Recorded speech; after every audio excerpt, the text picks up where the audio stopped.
In 1662, when the Portuguese princess Catherine of Braganza traveled to England to marry King Charles II, she took with her, as part of her dowry, several cases of black tea. Before long, black tea was a popular drink among the English nobility. These days, black tea is drunk across Europe. A cup of richly flavored black tea is pleasant to the taste and good for the health, with particular benefits for the stomach.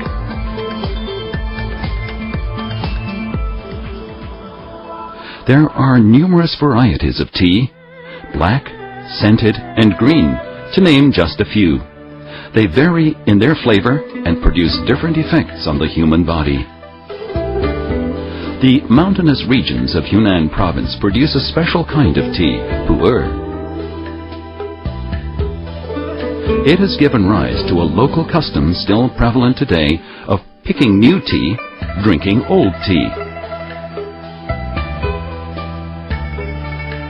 This refers to a practice unique for puer tea of aging the leaves in storage so as to obtain the unique flavor. Apart from its good taste, puer tea has long been recognized for its health-giving properties.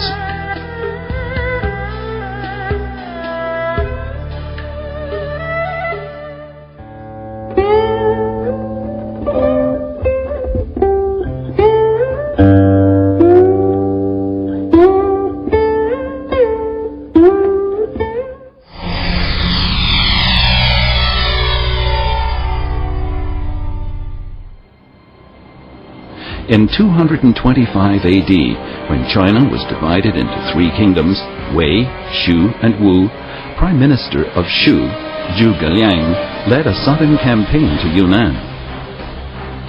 But there, his soldiers struggled with the local conditions, and many of them succumbed to eye diseases. The story goes that Zhuge Liang picked the leaves of a certain tree, boiled them, and gave the soldiers the boiled water to drink. This incredibly cured them. The leaves were from a tea tree. Chinese people first started drinking tea as early as 1,700 years ago. Initially, tea was regarded as a herbal medicine.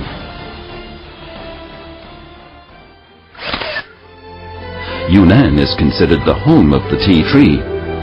It's here that the puer tea trees grow. Puer tea is cherished by a certain group of people living in another part of China who drink it for its health-giving properties. In Tibet, there's an old saying, "Better 3 days without food than a day without tea." The fact is, on the Tibetan plateau, people's diet consists mainly of beef and mutton. There is little by way of fruit and vegetables. The advantage of puer tea for people living on such a diet is that it can help the digestion. Historical records show that Tibetans began drinking puer tea at the time of the Tang dynasty, after Princess Wencheng brought some of her dowry when she came to marry the Tibetan leader Songstan Gampo in 641. Before long, drinking tea had become popular all across Tibet's social strata. However, puer tea wasn't grown in Tibet. It had to be obtained through trade in exchange for Tibetan horses and medicines. As a result, the famous tea and horse trail was opened up over the mountains between Yunnan and Tibet. For a time, tens of thousands of horses would cross the mountains from Tibet to Yunnan every year. Tea trading routes would radiate from Yunnan across a region that included Vietnam, Myanmar, Thailand, India, and Southeast Asia, even reaching as far as Europe. Puer tea, it could be said, bridged the civilizations of East and West.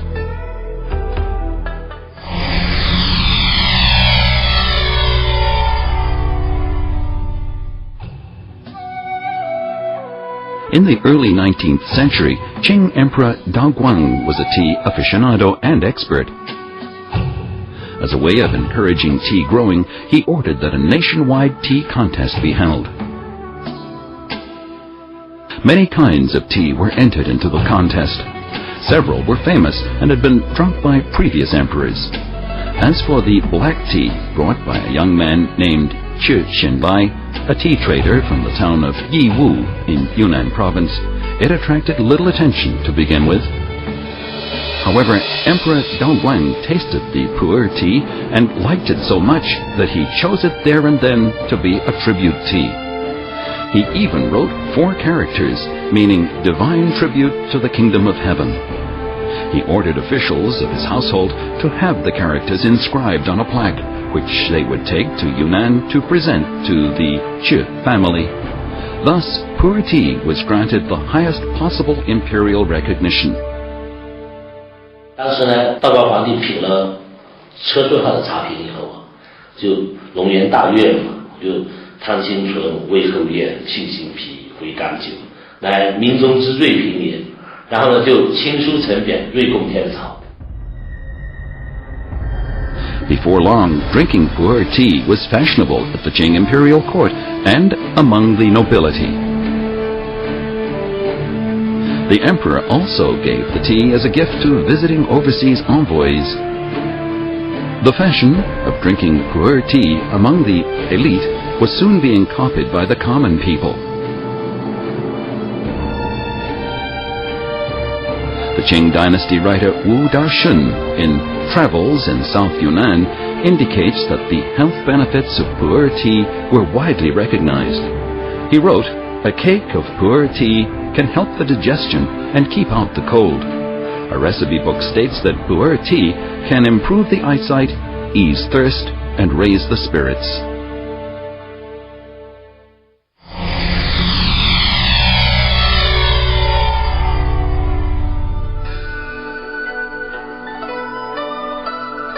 Modern medicine has confirmed that the health benefits ascribed to Puer tea in the past are based on sound scientific principles. Studies have shown that Puer tea leaves contain more than 300 microelements. Among them are various substances that are known to be good for the human body.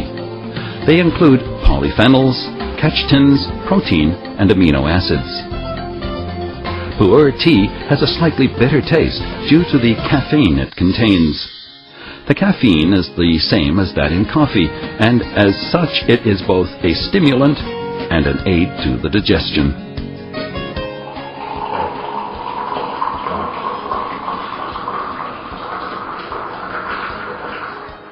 More than 60% of the nutrients in the tea dissolve within 5 minutes in boiling water. Therefore, drinking the tea not only quenches the thirst, but also promotes good health.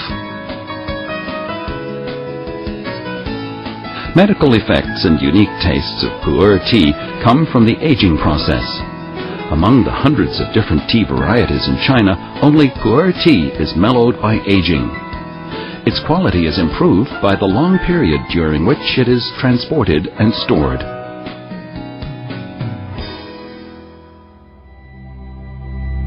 An investigation of the aging and flavor of Puer tea should start with the leaves chosen for it.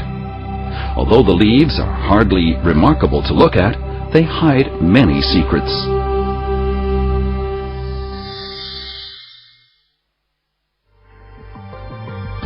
The largest, tallest trees in the world grow in the mountains of Yunnan. This region produces not only Puer tea, but also black, green, oolong, and other kinds of tea. Although they're all called tea, they're different in terms of their taste and color. The differences originate with the conditions in which the tea trees grow and the size of their leaves.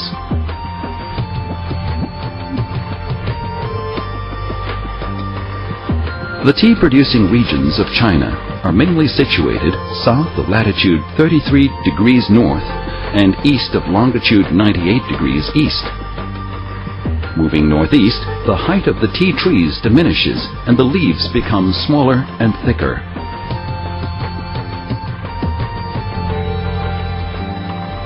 Tea trees are either broadleaf,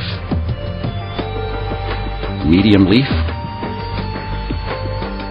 or small leaf.